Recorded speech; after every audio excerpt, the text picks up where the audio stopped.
Une petite souris à l'opéra. Un podcast de l'Opéra de Paris avec la complicité de Jacques Addy. Acte 6. L'opéra des animaux. Une souris et un rat qui créent un spectacle et qui le jouent devant un public, ça ne s'était jamais fait. Pourtant, l'idée ne me quittait pas. Pendant les mois suivants, j'ai continué à m'entraîner à danser. Tout en observant les différents corps de métier qui participent à la création d'un spectacle.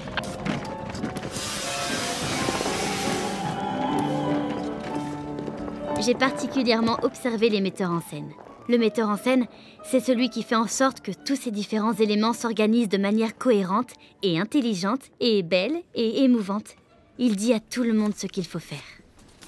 À ce moment-là, vous êtes un peu gênés tous les deux, vous n'osez pas vous regarder. Ah bon?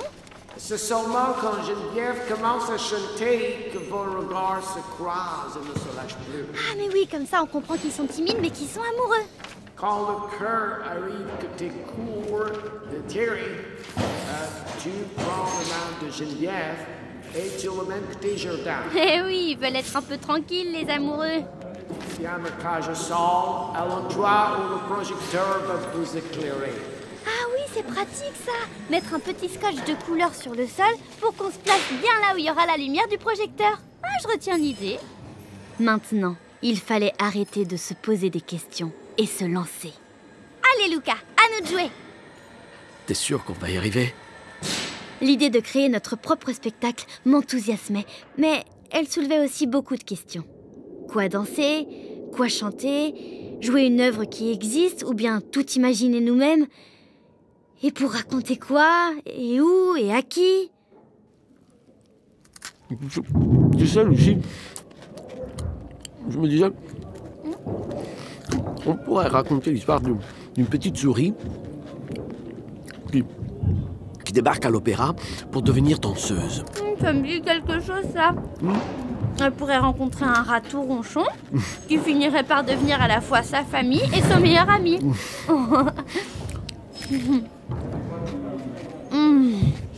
Décidément, les danseuses ont les meilleurs macarons de Paris. Pendant des semaines, nous avons imaginé et essayé beaucoup de choses pour ne garder que le meilleur. Il a fallu penser à tout, aux costumes, aux décors, aux lumières. Nous avons embauché quelques amis rongeurs pour faire la régie, accueillir le public. À ce moment-là, tu regardes tout autour de toi comme si t'étais perdu. Là, je mettrais plutôt mes bras comme ça. Ton costume a une couleur bizarre sous la lumière. On va le teindre en rouge. Il faut bien qu'on sente que tu as peur. À ce moment-là, tu te caches derrière le décor. Mais c'est pas vrai, y a ta queue qui dépasse. Lucie! Lucie! Lucie! Attends, Coco, sois gentil. Laisse-nous terminer notre scène. Lucie, écoute! Je crois que j'ai trouvé l'air pour notre spectacle. Oh, la musique, mais c'est pas vrai, j'avais complètement oublié. Écoute, ça ferait comme ça. Oh,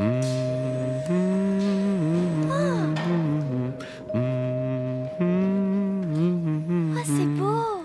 Ça te plaît? Oui, j'aime beaucoup.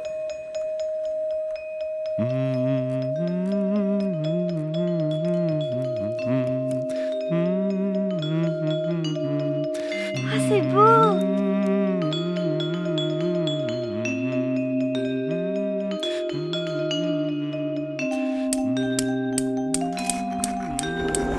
Plus la date que nous avions fixée approchait, et plus nous avions le trac. Lucie, on ne sera jamais prêt. Mais si. Mais avant de jouer notre spectacle, il y avait un événement que nous ne voulions pas rater. Ce soir, sur la vraie grande scène de l'opéra, c'était la première représentation du ballet Le Lac des Cygnes. Nous étions tous tellement impatients. Une joyeuse effervescence régnait à tous les étages de l'opéra. Jusqu'à ce que... Oh non, non, non, non, non, non, non, non, non, non! Il y a un problème? Une des danseuses ne trouve plus sa couronne de plumes. Mais il y en a toujours une de rechange, non? Oui, mais c'est sa couronne porte-bonheur. Pour elle, c'est un mauvais signe qu'elle ait disparu. Ah, elle croit que ça va lui porter malchance. On ne plaisante pas avec la malchance, Lucie. Il faut qu'on retrouve cette couronne. Le public commençait déjà à arriver. On n'aura jamais le temps de tout fouiller. Je te rappelle qu'il y a quand même 11 000 mètres carrés dans ce bâtiment. Nous allons enquêter. Allons voir discrètement dans la loge. Là où la couronne avait disparu, nous avons trouvé un indice précieux. Des poils de chat. Oh non, c'est quand même pas lui. Qui d'autre? C'est bien sa couleur de poil. Attends un peu qu'on te mette la patte dessus, Attila, tu vas voir. Nous avions un sérieux suspect. Mais l'heure du spectacle approchait. Et il pouvait être caché n'importe où. Je le vois pas. Il n'est plus dans le coin, sinon il aurait rappliqué. Je l'ai souvent vu traîner vers le lac souterrain. Ce gros ballon espère peut-être attraper un poisson. On pourrait aller voir. Viens, suis-moi. Oui, bonne idée, allons-y. C'est par ici, allez. Nous avons filé directement au sous-sol. Et coup de chance, le matou était là. Attends, Lucie. Quoi? Il a la couronne dans la gueule. Vas-y, chante tes miaou pour l'attirer. Non, attends. J'ai une autre idée.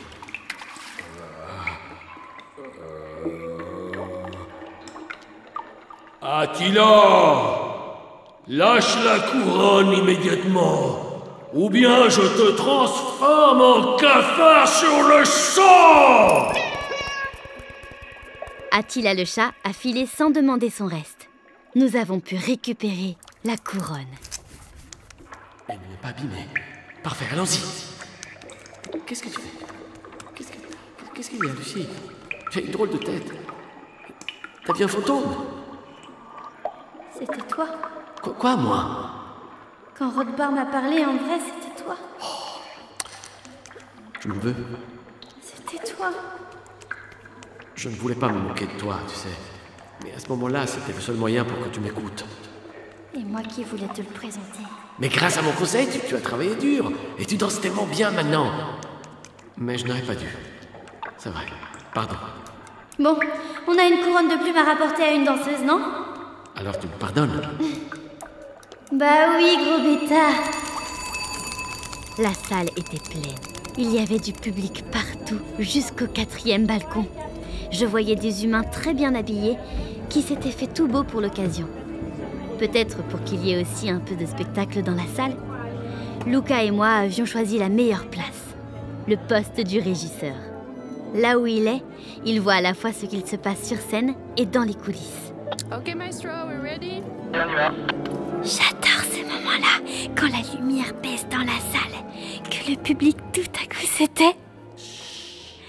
Le spectacle va commencer d'une seconde à l'autre. J'ai des petits papillons tout doux qui volent dans mon ventre tellement j'ai hâte. Et là, le rideau se lève. Wow! Dans les coulisses, les danseurs s'échauffaient encore un peu, ou bien ajustaient leurs costumes. Le régisseur a jeté un coup d'œil à la conduite. C'est un document où tout le déroulement du spectacle est noté. C'est lui, le régisseur, qui donne les tops à tout le monde pour entrer en scène, envoyer les effets de lumière, annoncer aux machinistes le moment où ils vont changer les décors. Elles sont tellement gracieuses avec leurs pointes et leurs beaux tutus blancs.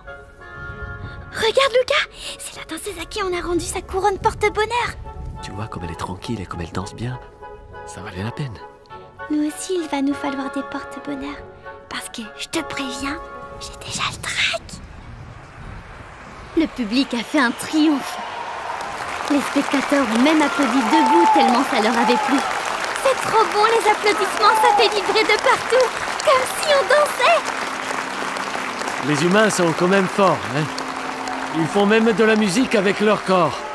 Toi aussi t'es fort, tu fais des rimes. Notre première représentation à nous a eu lieu sur le toit, devant tous nos amis animaux et aussi quelques oiseaux curieux des environs qui avaient été attirés par la musique. Les décors que nous avions fabriqués n'étaient pas aussi bien faits que ceux qui sortent des ateliers de l'opéra, mais avec les étoiles au-dessus de nous et toutes les lumières de Paris, c'était quand même très beau. C'était comme un rêve. Le plus beau de tous les plus beaux rêves du monde entier. Tu entends, Luca? Nous aussi, on a notre triomphe. Bravo, ma Lucie. Notre public manquait de mains pour applaudir, mais on pouvait lire dans leurs yeux à quel point ça leur avait plu. Ce gros balourd d'Attila a même versé une larme. Je sais que Léon a adoré me voir arriver du ciel sur le faux pigeon. Il faut dire que c'était fort comme entrée en scène. Les statues autour de nous n'ont pas applaudi. Mais j'ai eu l'impression qu'elles avaient vraiment apprécié. Je suis presque sûre que la statue d'Apollon m'a fait un clin d'œil. Après ce premier spectacle réussi, nous avons petit à petit créé notre propre opéra avec des cours de danse qui me permettent de partager ma passion, des cours de chant que donne Luca, Nous avons des oiseaux particulièrement doués. un orchestre pour lequel nous avons créé des instruments de musique à la bonne taille, des ateliers de fabrication pour les décors et les costumes. Nous avons même mis en scène l'opéra Attila de Verdi en l'honneur de notre ami le chat. Il a pleuré toutes les larmes de son corps. Quel grand sensible, cet Attila. Maintenant que vous connaissez toute l'histoire, vous savez comment est né le premier opéra des animaux. Notre public est toujours composé d'animaux. Certains viennent même de loin pour assister au spectacle. Nous aimerions bien accueillir aussi des humains pour leur montrer notre travail. Mais sont-ils prêts? En tout cas, vous, si ça vous dit, venez nous voir.